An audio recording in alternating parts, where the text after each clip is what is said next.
level 40% of them would be protein until a level of 75%. And that's like out of nature. So we should be able to get it a little higher. Because at this moment, the protein shapes are also at 85%, and that's after a lot of chemical processes are applied to those ingredients that we use for the shapes. So yeah, that's basically my idea. So I want to make a protein shape based on insects, and I need to be biochemistry. Well,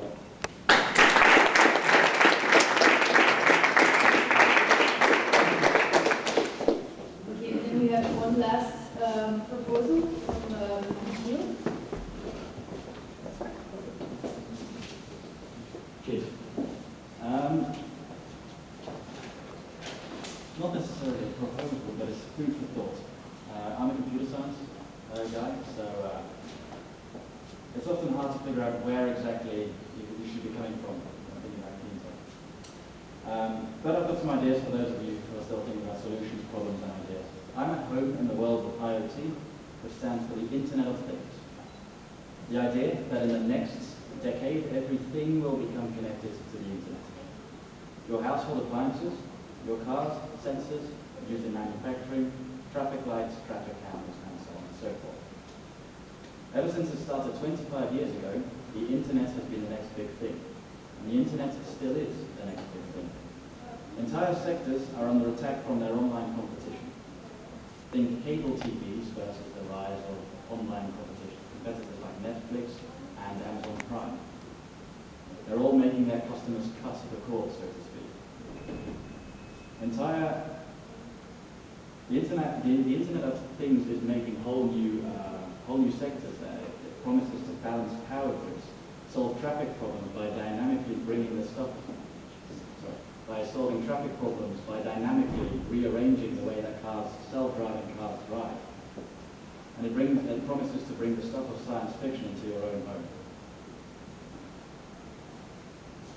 Think about it. Electric vehicles like the Tesla and residential energy storage solutions like the Powerwall, and coupled with in the network ecological energy production, all these things need to play together, and you solve that by using something called smart grid.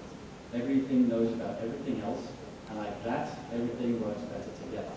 Everything can be optimized at runtime dynamically. How do you gather traffic data and share it with autonomous vehicles to collectively find optimal solutions for traffic problems? You connect the vehicles. How do you track thousands of variables relevant to your company and react in seconds? You use a thing called wireless sensor networks. And that's only the start. There's still so much more. This is why I think the IoT will be the biggest disruptive game changer of the next decade.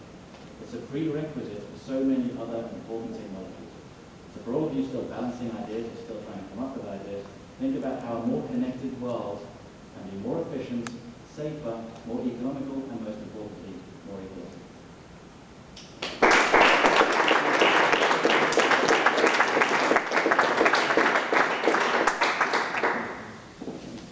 Okay, so actually we have one last person who is here. Maybe you met him, Joshua from Youngheim, who will present his idea as well.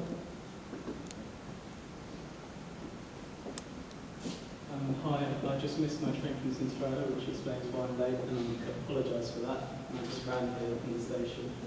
So Youngheim, which is the offshoot of a group which about 10% of you guys might know, would be called Live in Food Sharing, is a company which aims to open up the food market. And by open up the food market, I do not only mean in the case of how we work in Live in Food Sharing, which is where we facilitate the peer-to-peer transaction of home-cooked meals between individuals of Live. I also mean open up the food market in the case of retailers, farmers, and all supply chain levels of the market. So we're starting off with meal sharing in order to adopt as high critical mass as possible. And currently we have 7,500 members in the group. We have had 2,000 to 3,000 meal transactions in the group so far, and per user that is the highest rate of transaction or any meal sharing platform in the world, and it's simply on the Facebook group. So this, I believe, proves the model that if you're going to exercise food sharing, you have to do it in as seamless a way as possible. So generally food sharing apps so far, as in if you would be able to buy a home cooked meal from someone in the surrounding area. Those have occurred on websites or web apps.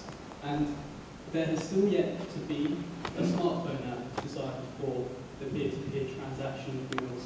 And us, along with another company in Belgium which got inspired by us, we are trying to push this forward, and we're trying to make this a paradigm for meal sharing of work.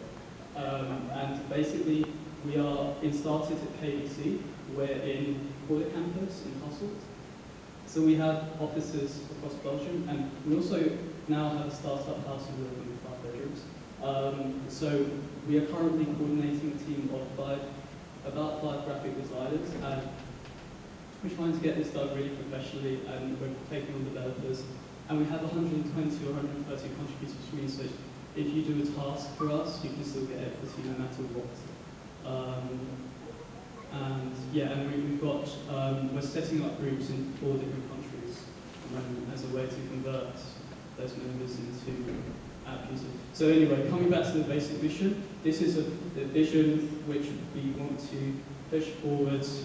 We want to open up the food market so that, for example, someone who's really poor up to someone really rich can get exactly the food they want, when they want, how they want, and they can be informed as to the food that they actually want. It's a very broad idea, so please just talk to me about it afterwards, because it is hard to contain in a 3-minute pitch, especially for your hard times. Thank you.